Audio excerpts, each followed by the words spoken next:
नमस्कार, जनता टीवी देख रहे हैं आप और मैं हूं आपके साथ रितेश कुमार गौतम। आबकारी मंत्री नितिन अग्रवाल समीक्षा बैठक के लिए मुजफ्फरनगर पहुंचे, जहां उन्होंने मेडिकल कॉलेज में नवनिर्मित इमरजेंसी वार्ड के डी ब्लॉक का उद्घाटन किया।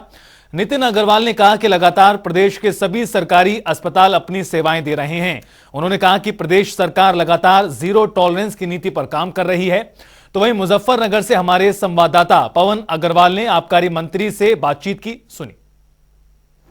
हमारे साथ इस वक्त आबकारी मंत्री श्री नितिन अग्रवाल जी मौजूद है। आज मुजफ्फरनगर आगमन था मंत्री नितिन अग्रवाल का। बात करते हैं, विशेष चर्चा करते हैं मुजफ्फरनगर और उत्तर प्रदेश में किस तरह की व्यवस्था चल रही है। सर, पहले तो आपका जनता टीवी में स्वागत है। सर, मेरा एक सवाल आपसे है, G20 की बनारस मुख्य अतिथि है, मेहमानों के तौर पर स्वागत कर रहे हैं, तो उत्तर प्रदेश को कितना फ़ायदा होगा G20 की बैठक से?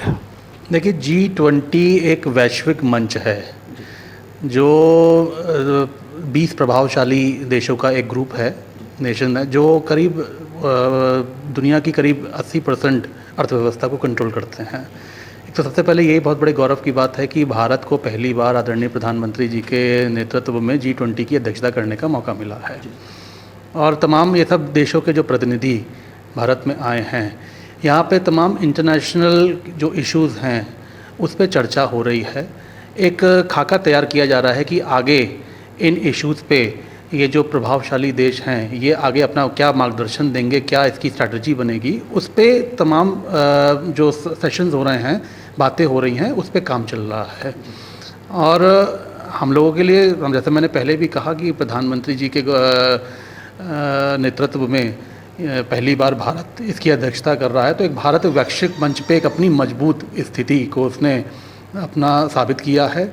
और जैसा कि हम लोग भी, भारत भी आदरणीय प्रधानमंत्री जी के नेतृत्व में हम लोग $5 ट्रिलियन इकोनॉमी की भी बात करते हैं, तो उसके लिए अपनी GDP, अपनी इकोनॉमी को भी और मजबूत करना, साथ ही साथ जो इंटरनेशनल रिलेशंस हैं, व्यापार है, उस व्यापार में भी बढ़ोतरी होना, ये सब कारण बनेंगे कि हम $5 ट्रिलियन इकोनॉमी भी बनेंगे। तो उस संबंध में भी ये जो तमाम हमारे जो G20 के देश हैं उनके साथ जो हमारे आर्थिक संबंध भी बनेंगे, हमारे उनके साथ फ्रेंडली रिलेशंस ऑलरेडी पहले से ही हम लोग के हैं, ये भारत की अर्थव्यवस्था को भी बेहतर करेंगे। और साथ ही साथ वैश्विक मंच पे भारत एक शक्तिशाली पार्टनर की हैसियत से आगे बढ़ेगा, स्थापित होगा। इसके लिए बहुत हम लोग माननीय प्रधानमंत्री जी को बहुत बहुत बधाई देना चाहते हैं। सर, आबकारी विभाग को लेकर क्या कहना चाहते हैं? देखिए, विभाग राजस्व देने वाला विभाग है। हम नंबर 2 पे आते हैं प्रदेश में। पहले GST से राजस्व आता है, उसके बाद आबकारी प्रदेश सरकार को राजस्व देता है। एक महत्वपूर्ण विभाग है और हमारी प्रायोरिटीज़ विभाग में है कि कोई भी मौत ना हो जहरीली शराब पीने से किसी की भी। साथ ही साथ हम प्रोडक्शन में भी हमारी बढ़ोतरी हो। आज आप देखिए, हम एथेनॉल का सबसे ज़्यादा प्रोडक्शन अगर कहीं हो रहा है तो यूपी में हो रहा है पूरे देश में। हम लगातार प्रोडक्शन स्टेट बनने की ओर भी हम लोग अग्रसर हैं कि हमारे इंडस्ट्रीज़ आएँ।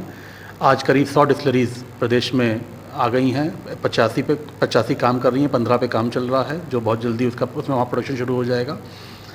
और साथ ही साथ एनफोर्समेंट की प्रक्रिया भी हमारी लगातार चलती रहती है लोकल पुलिस के कोऑर्डिनेशन के साथ, कि जहाँ जहाँ ऐसे स्पॉट्स हैं जहाँ पे अगर कोई कच्ची शराब बना रहा है, कोई ऐसी गतिविधियों में लिप्त है, तो उनके खिलाफ कार्रवाई होती है, मुकदमे दर्ज होते हैं, उन्हें जेल भेजा जाता है। तो इन सब इश्यूज़ पे हम लोग काम कर रहे हैं।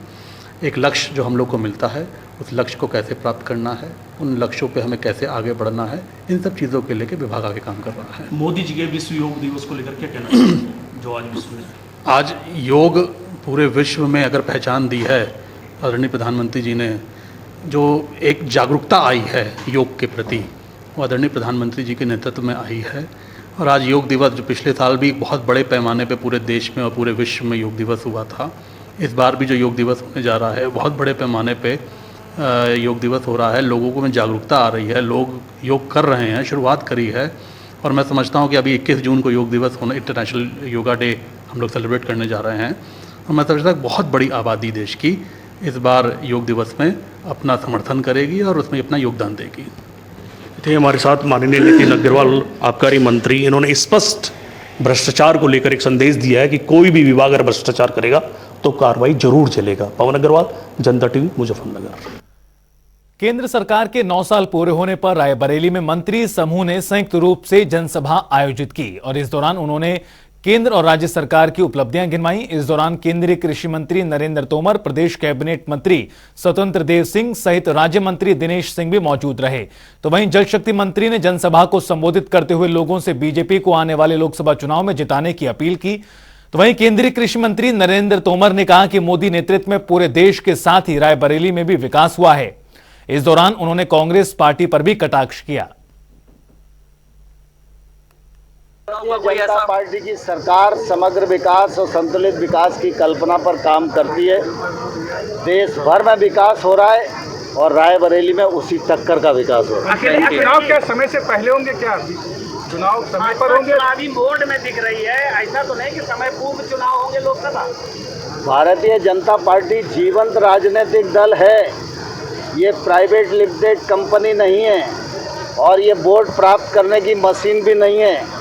हम सिद्धांतों के लिए राजनीति करते हैं, जनता के लिए राजनीति करते हैं और 24 घंटे 365 दिन पार्टी को बढ़ाने के लिए और जनता की सेवा के लिए काम करते हैं।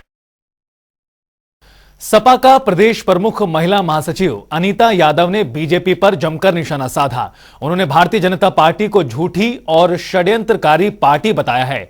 भारतीय जनता पार्टी की सभी नीतियां झूठी निकली हैं, जनता बीजेपी का झूठ जान चुकी है। देखिए, बीजेपी का काम हमेशा से झूठी बातों पे विचार करना, झूठी बातें फैलाना, षड्यंत्र करना, ये उनकी राजनीति का एक हिस्सा है और इससे मीडिया बंधु भी सब जानते हैं, सब पब्लिक को पता है। आने वाले समय में जो उनकी नीतियां अभी तक रही हैं, 5 साल इस सरकार की हो चाहे 6 साल हो गए सरकार को, अब तो जितने भी वादे किए थे सब झूठे हैं। प्रत्येक वर्ग परेशान है, सब उनकी आदतें जो थी उनकी सब जान चुके हैं। अब इसलिए उनका कोई भी इस तरह का षड्यंत्र पब्लिक सुनने वाली नहीं है, मानने वाली नहीं है। बदायूं में मेधावी छात्र छात्रा सम्मान समारोह आयोजित किया गया। आपको बता दें कि केंद्रीय राज्य मंत्री बीएल वर्मा और सदर विधायक महेश चंद्र गुप्ता सम्मान समारोह में मौजूद रहे और इस दौरान मंत्री बीएल वर्मा ने मेधावी छात्र छात्राओं को सम्मानित किया। आपको बता दें कि कार्यक्रम कलेक्ट्रेट परिसर के अटल बिहारी वाजपेयी सभागार में हुआ था।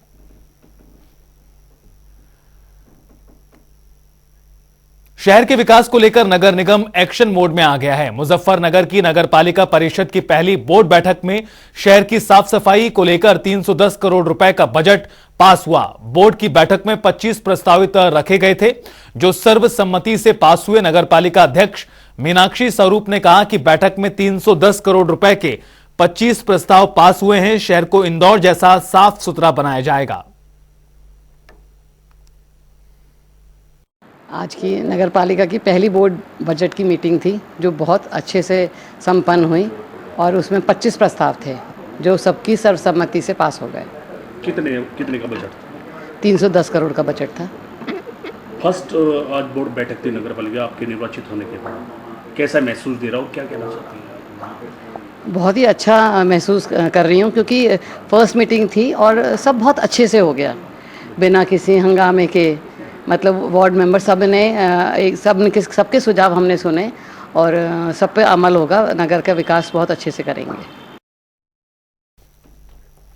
मैनपुरी के नुमाइश पंडाल में भाजपा का महाजनसंपर्क अभियान आयोजित किया गया। आपको बता दें कि कार्यक्रम में राजस्थान के भाजपा पूर्व प्रदेश अध्यक्ष सतीश पूनिया और उत्तर प्रदेश सरकार के पर्यटन मंत्री जयवीर सिंह ने कार्यक्रम में शिरकत की। साथ ही बड़ी संख्या में बीजेपी के पदाधिकारी मौजूद रहे। इस दौरान कार्यकर्ताओं में जोश का माहौल दिखा।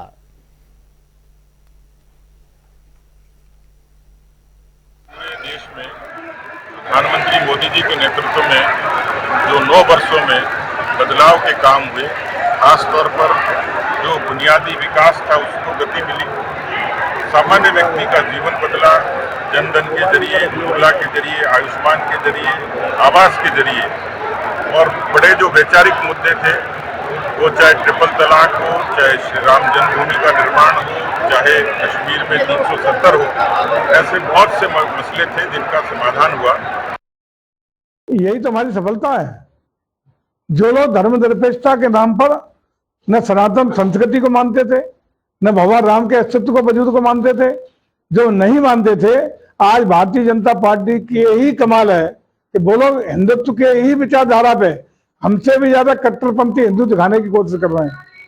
भले ही वो नकली हो, भले ही कोई हो, लेकिन आज वही लोग हिंदुत्व को मानने के लिए, सनातन संस्कृति को स्वीकार करने के लिए, भगवान राम के अस्तित्व को मानने के लिए बाध्य हुए। यही सबसे बड़ी सफलता भारतीय जनता पार्टी की। तो वहीं सांसद शफीकुर रहमान बर्क ने मदरसों और दरगाहों में अंतर्राष्ट्रीय योग दिवस के आयोजन के आदेश के खिलाफत की है।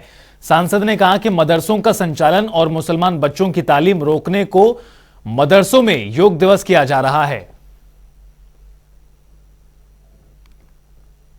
इसका तो ये हिस्सा है नहीं। मदरसों में तालीम के लिए मनाइए, मदरसों में तालीम दिवस बनाइए कि लोगों को ये एहसास दिलाया जाए कि भाई तुम कम पढ़ रहे हो, नहीं पढ़ रहे हो, तुम्हारी तालीम में क्या कमी है।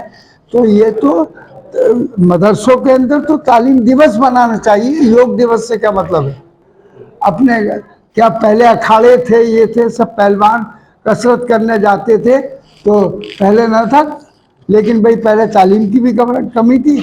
अभी ये इन्होंने डेवलप करके इसको एक कानून बना दिया। ऑल इंडिया मुस्लिम जमात के अध्यक्ष मौलाना मुफ्ती शहाबुद्दीन रजवी, राष्ट्रीय महासचिव हाफिज नूर अहमद और उत्तराखंड प्रदेश अध्यक्ष डॉक्टर सैयद अशरफ कादरी ने संयुक्त रूप से प्रधानमंत्री मोदी और राष्ट्रीय अल्पसंख्यक आयोग को पत्र लिखा है। पत्र में उत्तराखंड में मुसलमानों के पलायन को रोकने की मांग की गई है।